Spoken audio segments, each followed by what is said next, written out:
தமிழக வெற்று கழகம்னு ஒன்று ஆரம்பிச்சிருக்காருல்ல, அவர் சொன்னாரு this is a democratic issue which is not related to the common man அப்படின்னார். அப்படின்னா டெமோக்ரஸியே காமன் மேனுக்கானதுதாங்கிறத புரிதலே இல்லாம அவர் ஒரு அறிக்கையை வெளியிடுறார். This is not a principal issue but a democratic issue only அப்படிங்கிறாரு. அவருக்கு ஆங்கிலமும் புரியல, ஜனநாயகம்ங்கிற தமிழும் புரியல.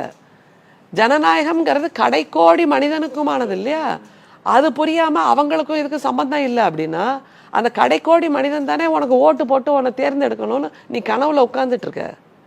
அப்படின்னா அவனுக்கான குரல் இந்த தொகுதி மறுசீரமைப்பு மூலமாகத்தான் வரும்.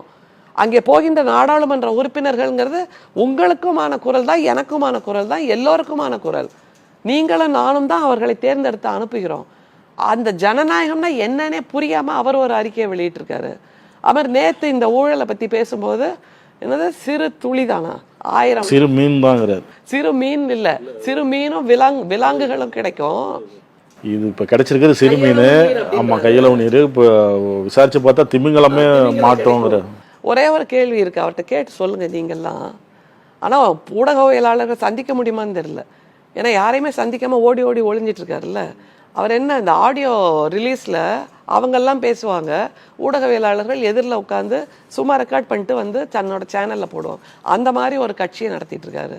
மாபெரும் ஏன்னா 8 லட்சம் மக்கள் வந்ததா ஒரு அறிவிப்பை வெளியிட்டார். அப்புறம் இப்போ சமீபத்தில் புத்தக வெளியீடு அது யார் நடத்தினா?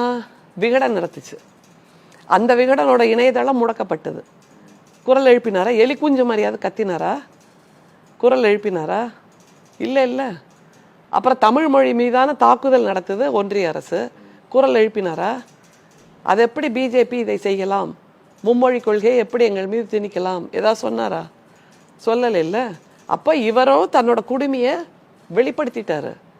குடுமி வெளியில தெரியுது, அதைத்தானே நாங்கள் சொல்லிட்டு இருக்கோம். அதனால இவருக்கு முதல்வர் நாற்காலி மேலே ஆசை இருந்தா ஃபர்னிச்சர் கடை 1000 இருக்குப்பா சென்னையில், ஏதாவது ஒரு கடைக்கு போய் ஒரு நாற்காலியை வாங்கி அதில் சினிமாவில் டைரக்டர்னு பின்னாடி எழுதி ஒட்டிப்பாங்கல்ல, அது மாதிரி முதல்வர்னு எழுதி ஒட்டிக்கிட்டு அதில் போய் உட்கார்ந்துக்க சொல்லுங்க. இவர் இன்னமும் தற்குறியாகவே இருக்கிறார். ஜனநாயகம் என்றால் என்ன என்று தெரியாத தற்குறி.